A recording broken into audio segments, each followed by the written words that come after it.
do agree that Trump will win, be competitive, but I have to think DeSantis wins Texas, Florida, and Ohio. Do you think the 2020 election was stolen? No. I think taking that stops you from achieving what you want to next election because you're spending all of your time concentrating on the shit you should have done in 2020 versus what you actually did do. Well, they're not equally awful. Christie and Hogan. You spend the time doing that. Christie's famous quote is that Trump has to be in the rearview mirror and we have to look through the windshield. That's like... Yeah, you should spend your time and Christie's like a fat, obese, terrible human. Both parties are bad. Both parties are bad. They're not equally awful. A month after the election to figure out what you... I don't know what the fuck is going on tonight, but please be aware that if somebody is already speaking, it doesn't make sense for you to come off of your mic and start speaking. Like, Wilson, you should mute the fuck up. You should mute the fuck up.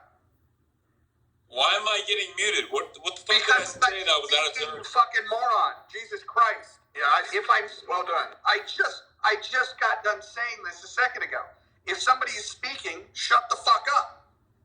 Last fucking warning. Holy shit. Is this everybody's first night on fucking Clubhouse? Okay, I'm going to give a tutorial of how Clubhouse works, right? Right now, I'm not on mute, and you can hear my voice. And so everybody else is properly on mute. This is how it actually works, right? This is how we optimize this experience for people listening and for others that are on the stage. When multiple people are talking at the same time, nobody can hear what anybody's fucking saying. Everyone look at your app. Make sure that you're the only one speaking. Use your ears. Listen. That's a good skill. And just do better. Try to have a fucking conversation.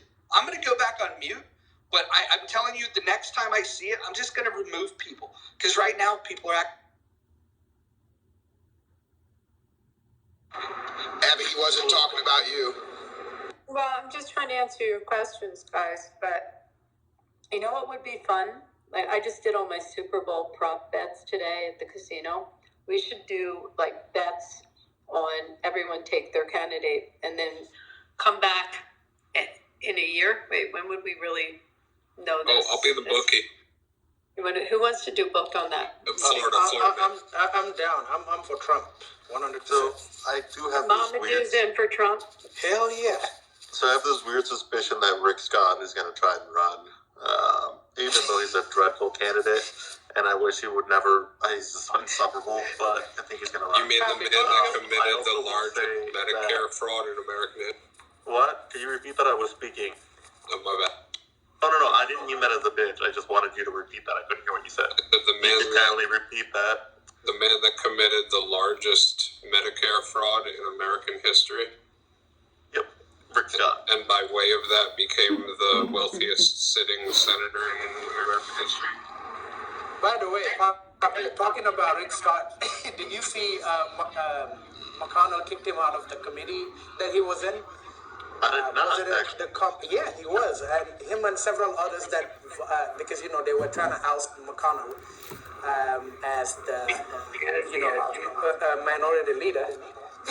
McConnell, obviously, he said he didn't do it for political reasons, but he ousted the guys, took them off the committees that they were in the Senate.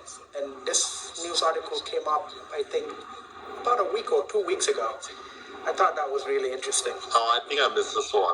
But he is a very unlikable human being. I don't know how he's still in politics. He didn't do. Why do you say he's going to run? And Sean, y'all got to. He didn't do a good job as NRSC head. He used a lot of money and didn't raise a lot of money. Yeah. Why do we believe Rick Scott is going to run? Could someone say that? Honestly, he just has this trend. Like, he's actually been listed on a couple articles as like basically solely not denying that he's going to run in 2024. And that's also been very interesting because he won't flat out reject it, even though he's gotten pressure. There's actually a lot of folks who think he's going to try and run. But irrelevant. The only candidates in 2024 on the Republican side that are going to have any type of leverage are Trump, our boy DeSantis that you love so much, and Ye. And looking forward to the debates. They're going to be spicy as hell. Hey, Abby, chick from South Carolina or South Dakota's not running. What's her name? Christy. No, not yet. You know, it's not her time yet. She would be a VP for Trump. Like, she was cheating on her husband with Corey Lewandowski. She has to bury her head. She can't show her face in the national. Yeah, but there's a possibility she could become a VP for Trump. You don't have to. Why don't you just light herself on fire? What was that, Ken? What were you saying? You don't have to run for president to be a VP candidate. The presidential candidate can pick anybody that they want. You don't have to be somebody who ran in the primary against them, even though that happens a lot. She's damaged good. She didn't stand up against the vaccine mandates. She didn't stand up against transgenders and girls' bathrooms like she said she would. And she cheated on her husband with a political operative named Corey Lewandowski, and everybody knows this. She's damaged goods. Sounds perfect. I think Abby said it right. It's not her turn. For as much as the right-hand side of the Republican Party despises the establishment still does have control in some places. You know, also, I'm sorry. Go ahead. No, I was just going to say, like, the other thing is to look at who the party used around the country for fundraising during the Senate this last go around, this last cycle, and they used Nikki Haley almost, in every state that there was a major race. I mean, they had her going all around the country as the rock star to bring people to events. So she's very popular. She was down here. And South Texas, as much as I like to promote it, is kind of an out of the way place, right? It's basically Mexico, if you don't know of anything south of San Antonio. And she wasted her time to come down here and boost both Myra and Monica. Now, Myra didn't end up winning her election after a special election, but we got a Congressman for the first time in 120 years, so I think that's a big deal. Abby, What's her future look like, Mark? Do you think she will get 10% of the vote in the primary? Even 10%? I have no idea. I'm just saying. That's I'm not what just she telling was you a talking fact about that they used her, and she was a big draw for the various campaigns.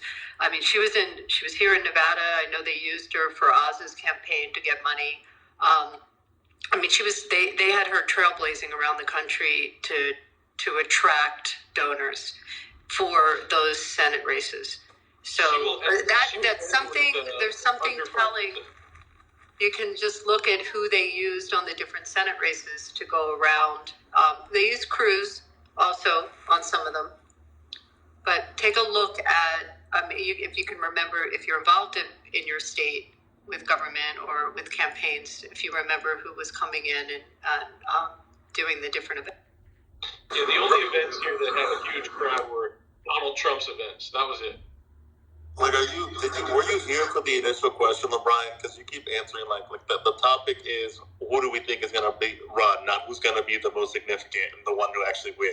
That's what the question that's being talked about right now. I understand. I don't know if you're just discussing. And then I said the only three that have any traction are DeSantis, Trump, and Ye. Nobody else is going to matter. And you don't know, dude. I mean, you're so certain, but it rarely ever goes how we think it's going to go. So. I've literally predicted every president.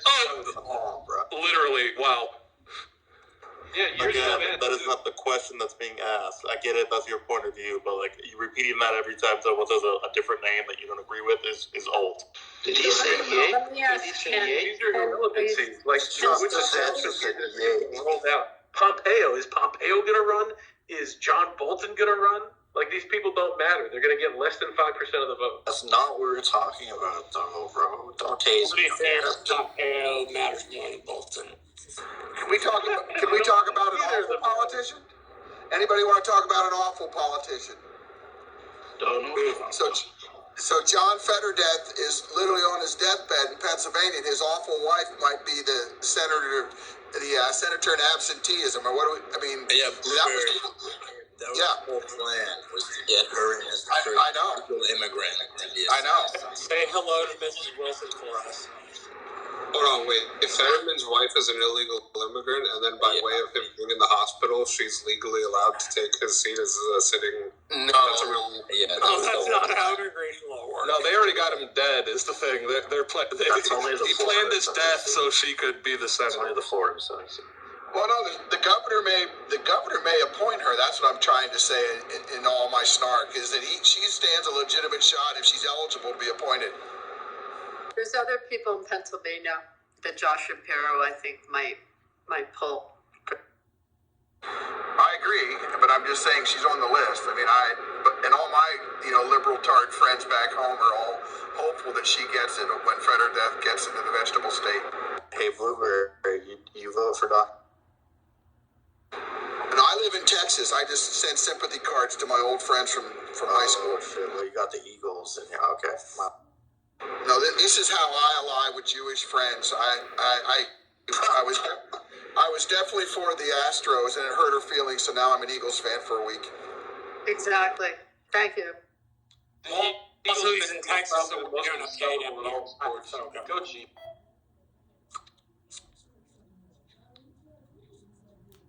Abby, did you mention Tim Scott by any chance?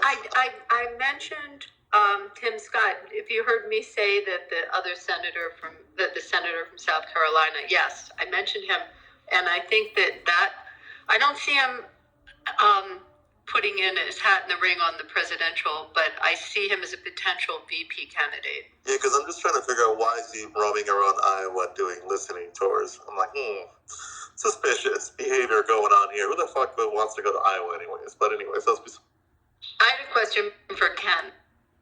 Yeah, So you were in the room when Nikki Haley spoke in Right. Nevada. What did you think of her? What did you think of her presence? And no, she's a very what's the word I'm looking for? She's a very good speaker, and she's very well received. Yeah, I mean she's definitely a very attractive candidate. And my question is going to be this, because South Carolina is the first state. She needs to not just win it, she needs to crush it. Okay, if she doesn't crush South Carolina, and even worse, if she doesn't even win her own state, her campaign might be over on the first day of the primary. I mean, I'm not saying that's going to happen, but I don't think South Carolina being first helps her, because the level of expectation is so high. It's going to be not in particular. She seems to not be so neocon that she'd get herself involved in a preemptive war, but she does seem to believe in Reagan's old adage of be prepared and don't use your strength until you have to. So she seems to do a good job, but the way this show compete well against Donald Trump is a whole nother thing. I don't know if he'd be the same candidate in 2024 that he was in 2020 and that he was before that in 2016. His experiences have to have changed him somewhat. I've been on her mailing list, and I will tell you that I think I get at least six emails a day that she's pushing out, pretty aggressively. So I just think it's interesting. I think she's... My mother wants to know where to donate.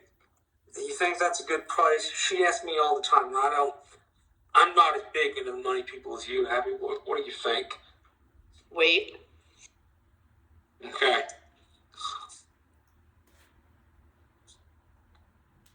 She asked me when it gets close time to vote, and I never really know what to tell her. But so much with Haley is that, people saw her in the position in the UN dealing so much on the foreign relations side. But her big thing that she's championing right now is parents and school choice. It's like she's focusing more on domestic issues. School choice is a winner, chicken dinner. And George W.'s first initiative, it was education, not defense. It's very, very popular to talk about school choice. I think it's the one thing that I could say Republicans are getting right. Keep talking about school choice, because the arguments against it are very, very weak. I read an article, I think it was either today or yesterday, to forgive my bad memory. There was over 150,000 students just in the state of California alone.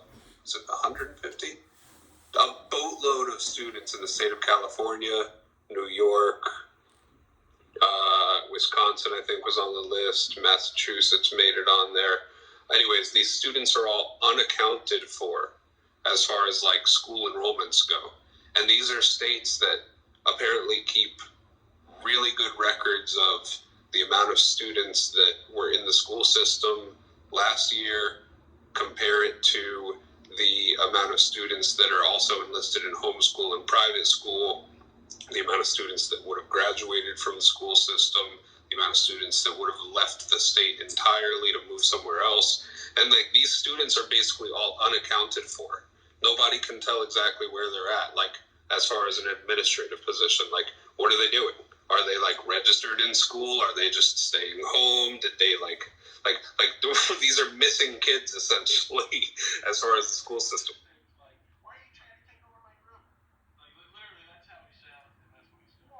They're probably in the Peace Corps somewhere doing good for the rest of the world. Is Pepe autistic? Hey, Roger, I got a question for you because I think you're the one. You just said, right? You were the one who was speaking about school choice, right? Was that correct? If I got the voice right. That's correct. What's up? So here's my question: for somebody that believes in federalism, okay, and I agree with you on the federalism issue, but I'm just curious. I've always had an objection to federal candidates speaking so much about K through 12 education when it really is a state and local issue. I mean, the federal government's still only providing less than 10% of funding for K through 12, and it's just because it resonates with the voters, and nobody ever sits there and says it's a state issue. Why are federal candidates spending so much time on it? I just think it plays into the ignorance of the American public, thinking that the federal government has a big role in K through 12. That's true, but just remember that the federal government wants a bigger role when it comes to education, and if they didn't, we should move immediately to abolish the Department of Education. I agree with you. Which, by the way, for historical note, by the way, for people who are not as old as I am, the Department of Education has only existed since the administration of Jimmy Carter. It never existed before that. It was part of what we call Health and Human Services now. Yeah, have you ever looked at the trend line of? Listen, I wouldn't have to roast him if he weren't such a sensitive faggot, and if he didn't kick me out of his rooms for sitting there. Not even when I'm talking. Just he's offended by my presence because I'm smarter than him. What a faggot! Well, And this is LeBron who just kicked me out of his room. Big bitch, I will remember you. And Macho won't have to worry about being removed because I'm going to remove you personally. So please don't come in. Save yourself, the aggravation. Because I'm definitely going to be saving myself the aggravation by removing your dumb ass. Bye. Bye, Macho. You can't take Love anything. you. Bitch, shut the fuck up. You're doing such a good example. They're not sending their best. Mon is cool. You didn't need to scrap with her, but whatever. She removed me one time for no reason. Meh. You gotta charge it to the game one time. Pepe has a pattern. He's done it to me like 5 or 7 times. Like, I have enough of it. Like, alright, you wanna be a faggot? Take a beating, faggot. So, here's Pepe getting a beating. You're trying to take over my room. Everyone's gonna remember that fucking impression because that's what he sounded like. Big Jibba, you can have the room. I am satisfied. Please, like I would run from him. Give me a break. He's got nothing to say. I'll fight you. Tell me where you are. I'll fight you. Like, bitch, I don't want to be anywhere near you. I don't want to ever meet a faggot like you. No thanks. Like I want to punch you? What a weirdo. This is fun. I like this. Yeah. It was better than the earlier room that they hosted. I'm talking about disrespect. Then the old woman get disrespected, bro. Yeah, he was modded and let this guy named like Cray or something just go spastic for like an hour, just screaming. It's ridiculous. Didn't stop him, didn't do anything, kept letting Fred say the N-word, didn't do shit, bro. Just let it happen. Deplorable. If you're really done with the room, we'll change it to "Is everyone autistic?" Nah. You know what? I will give it a new title. Pepe. Pepe got his ass beat. There we go. Yo, is Pepe like a bodybuilder or something, bro? Who knows? He's a guy on the internet. He's an autist on the internet, so 9 times out of 10, that's a fake picture. But even if he's a boxer, okay, great. You're literally all day on this app trying to upset black people. I don't buy it. Something's not adding up. Sorry. Boxer doesn't have 24 hours in a day to try and upset black people, so I just don't buy it. I kept telling him all those blows to the head were the first time I ever talked to him. I was like, it's all those fucking blows to the head. That's why you're so dumb. Yeah, he got mad when he told me he was like from like New York or New Jersey or something. I knew he's one of those news up there. And he's like, man, I'm white. And he came into the game. I remember like when he first showed up about like 3-4 months ago. It hasn't even been that long really. And he just came in full on, with this, racist bullshit. And he goes, and he's like, yeah, I'm white. And I'm like, where are you from? Where are people from? And they're like, oh, they're from Italy. I'm like, what? Italians aren't white. What are you talking about? Dude, totally fucking pissed him off. Northern Italians, maybe. Southern Italians, probably not. He's from one of the islands, though. Like Northern Italy and Southern France are basically the same goddamn. It's the same food and everything. Yeah, but I told him the joke, like, how do you kill an Italian? You slam the toilet seat on his head, when he's getting a drink, whop. Jesus, man.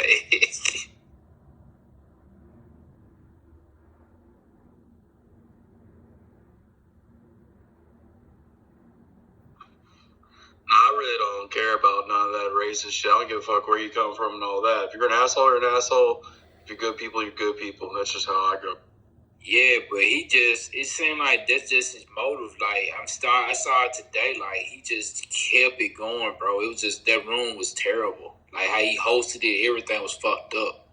So I just making a conscious decision. I won't even go into no shit like that again. Especially that young black dude, I want to smack the shit out of him. You come on this app to lose faith in humanity. That's what I found out. Yeah, if you choose, I don't know why I think of it. Choose wisely. What movie is that? You have chosen wisely. Oh, Indiana Jones and the Last Crusade. Indiana Jones, but he chooses the Holy Grail. You have chosen wisely. Yeah, just like, there's some really good people in here. America, she's definitely one of them. We've had long conversations and gone through the full gamut of how people are, and, people that are just come in to troll and attack, and, you have to put your guards up and stuff like that. But, when people try to do that whole sensational bullshit, and they troll, in order to get the room filled up with a bunch of other trolls, and that's where you'll lose your faith in humanity for sure. Yeah, I was only halfway joking, but definitely. I've learned a lot. I've met some really smart people on here, but yeah, definitely the drama rooms. So. Well, the next time y'all host something that's got a little bit more intellectual conversation and leave all the race rhetoric out of it, hit me up. I'm down for it. Down for a good conversation about how America is going and where we heading to right now. And I didn't get a chance to talk to anybody about that bullshit that Biden had put out a couple days ago with that State of the Union. State of confusion? Yeah, that's definitely what it was. Slurring his words and Kamala jumping on every little speech. Even if he didn't say the sentence correctly, he didn't even finish his full sentence. She still jumped up to clap for him. I was like, this is bull.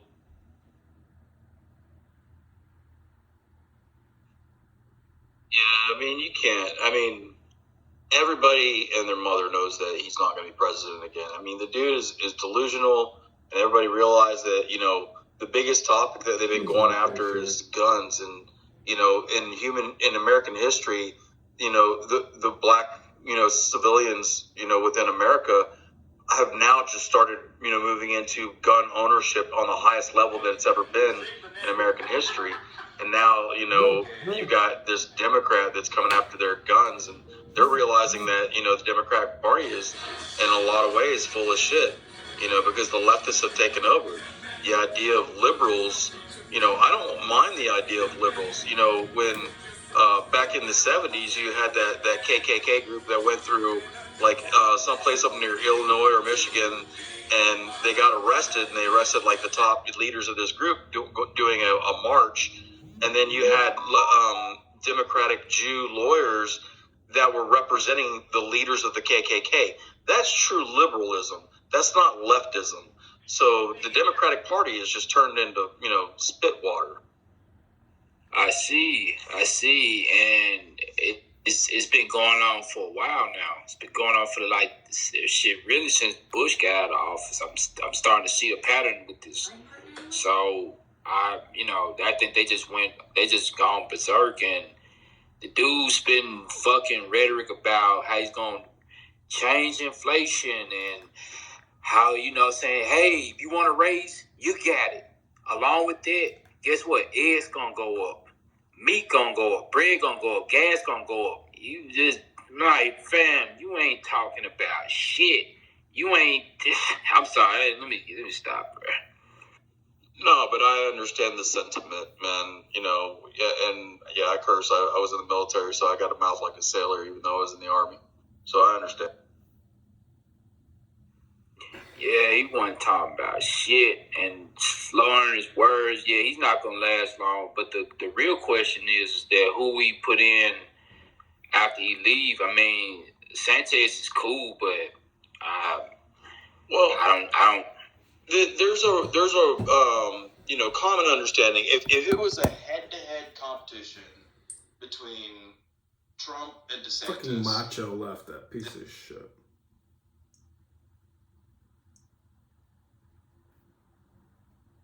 Party from Trump. The problem is you got. I got you. Again, you can have a no child behind without DOE. You know, that's possible. So, for example, before DOE, and it's funny you say DOE, you think about the Department of Energy, even more money goes there, but hundreds of billions of dollars for obvious reasons. But we had like massive, I think in the Johnson administration, you can correct me if I'm wrong, we had massive, like Title IX and all that stuff was passed before there was a Department of Education. So having a Department of Education does not mean there's going to be some sort of statutory or regulatory excess. We've had that. In fact, I would argue some of our biggest statutes, the Education Acts of the Johnson administration, et cetera, were before Carter instituted the DOE. So again, to you and Roger, what changes? How does K through 12 education improve? Because that's what we're in if we get rid of the Department of Ed. I'm not even saying it does or it doesn't. All I'm saying, go. My only point is it thins out some cost, because when you have a cabinet level position, it creates a higher level of cost than if it's a subsidiary of another cabinet department, which it was prior to the Department of Education being created. It was part of it was what we would call now Health and Human Services. It was called Health, Education, and Welfare, called HEW. Yeah, because in Congress, for example, those committees, I believe like in the Senate, that's still part of the same committee. So the chair of that committee has purview over those cabinets to the extent, you know what I mean? Obviously, it's an executive branch. But if that's what your concern is, outside the fact that DHS is it's going to go federal. If you want to thin out costs, I imagine it would be. Are we not going to say DHS is wasting more money than DOE and probably has had more intrusion? But go, you just missed my point I made before. I want the intrusion, baby. I just want to thin out costs by not having the federal government and state governments duplicate functions. And the fact of the matter is, when you have a cabinet level position in it, but just because of the way things happen in government, all of a sudden they get more intrusive into the what should be the province of state governments, and you get more spending. Yeah. Okay. It would simply be smaller and less intrusive into the states if it didn't have the prominence of a cabinet level position. Okay, I mean that's a theory. For the person in the chat saying, "Well, it doesn't even matter." But it's 3%. It's That's 3% of the budget. Like it's not a material amount, and it's like 10% of discretionary spending, and 3% of overall spending. 3% of overall spending. But this is what's fascinating to me. DHS, especially for libertarians, DHS would be the one I would imagine you would go for. So go. Let me finish my point, please. Wait, hold on. Actually, hold on. You said please, but I can't really take it serious when you're the one that just interrupted. When you just interrupted 5 people in a row with the last 10 minutes. I didn't interrupt anybody. Yeah, you did. Yeah, Who did I interrupt? Yeah, you did. Well, you interrupted Abby earlier. You interrupted Ken a second ago. Abby interrupted me. Listen, listen. Yeah, you do interrupt a lot. You tend to interrupt women more than you interrupt men. I don't know if that's a problem you want to think about, but you might want to do that. You might want to think about that. So, you ask about other departments. We haven't discussed other departments. There's a lot of agencies that I would like to shit can. So why would you assume that the Department of Education is the only department that I would want to? I mean, look, I think it's a peculiar one to start with because it's such a small number, and like of all the areas where we spend money, if you just take a step back, like you can make the argument that it should have the highest ROI, other than maybe infrastructure. But it's 2% of the overall budget, right? And so, I mean, obviously, you look at the state and local level, it's a different question. But the feds don't spend a lot of money on education at the at the DOE level. I mean, $150 billion amount, like $150 billion amount, which most of it is earmarked for higher education. But that's how we got on this topic, by the way. We weren't discussing how to trim the federal budget overall. We got on this topic because some people raised the issue of school choice being a viable campaign issue for president, and then I just raised the issue about what that is even an issue in federal elections when the federal government role is so small in it. And then I think somebody then said something about let's eliminate the Department of Education. That's how we got on this thing. We weren't starting from let's reform, let's figure out where we can cut the federal budget. So that really wasn't the genesis of it. Can I comment to this point? So since it pays so much, and since it's so irrelevant, and since it doesn't do so much, why are we fucking paying taxes for it? Like, at the end of the day, just listening to the argument on stage for an average American, all right, whether it's $1 billion or $100 million, why do I need it then? If it does so little, has so little impact, doesn't control the education thing, isn't doing what it's supposed to do, and such pittance, all right, fine, start there, slash it, cut it, done. Next topic. Because the money goes to special ed. Again, I'll say it again. All you have to do is look at the budget, Brad. It doesn't go to K through 12. I'm aware I was going based on your argument that you stated, like it doesn't do very much. They don't have a big role. They're only 12. There you go. It has a big role for Pell Grant. Okay, so it is in charge and distributes things like Pell Grants, federal student loans, and early childhood education like Head Start, etc. And Title I. And Title I programs. It does not have a thing in K through 12, but breaking news, in America, K through 12 is not the only site and source of education. Okay, that's why you can't just cut it from my purview. I'll go ahead and mute up before I get interrupted and get accused of interrupting someone. So I wanted to Let me ask quick. a conceptual question. Can I ask a conceptual question? Sure. Okay, I'll wait. Go ahead. Is there any reason? I guess it's to Ken. We understand the way that schools are financed today, right?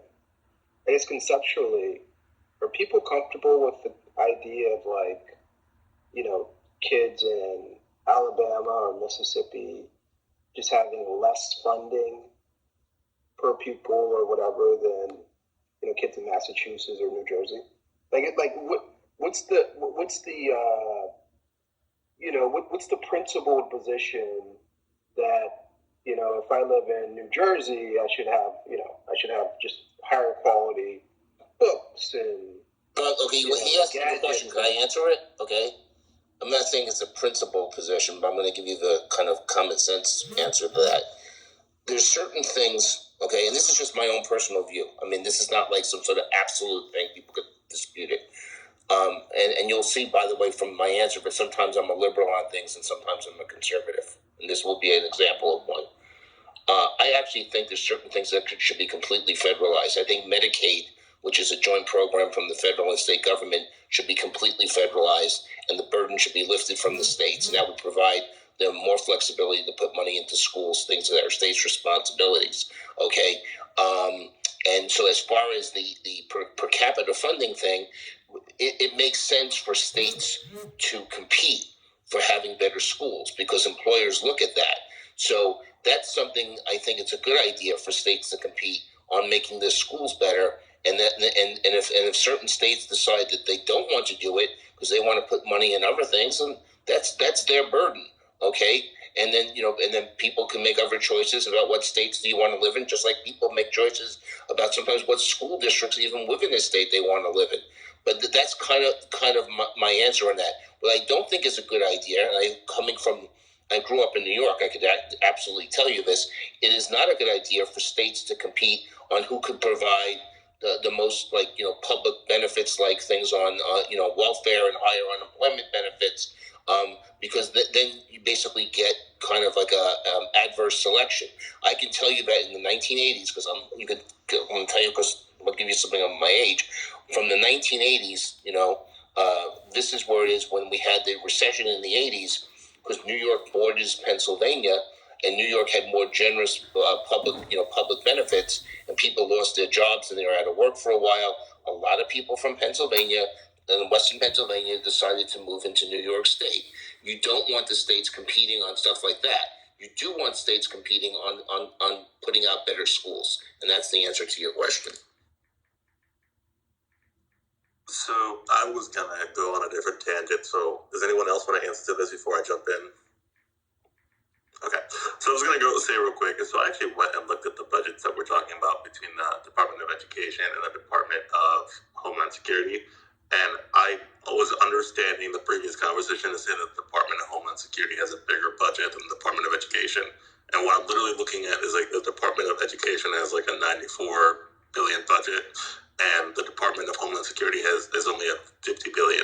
So I just wanted to clarify that and see if I'm maybe not looking at the right links, or if people have a different understanding. The Department of Education is actually much larger budget-wise than the Department of Homeland Security. I actually thought the Department of Education had a bigger budget than what you mentioned. I thought it was close to. I'm looking at like 150, 160. Oh, what I'm looking at right now says 94 for the Department of Education, and then it's only 40 for the other way, or the Department of Homeland Security. But if there are different ways to group these numbers, I would love to see that. I don't know, depending on how they combine the different departments and sub-departments. I'll post a link in the chat if anyone's curious. But anyways, that's all It depends, because you have budgets that, I believe the Coast Guard has shifted over from DOT to the Department of Homeland Security. So if you're going to sit there and say, throw that budget in there, that's a huge operating budget. But they're all broken down into their individual categories. So, I mean, if you're going to use DHS as an umbrella for all the other agencies that fall in line under it, that it has control or at least asset capability.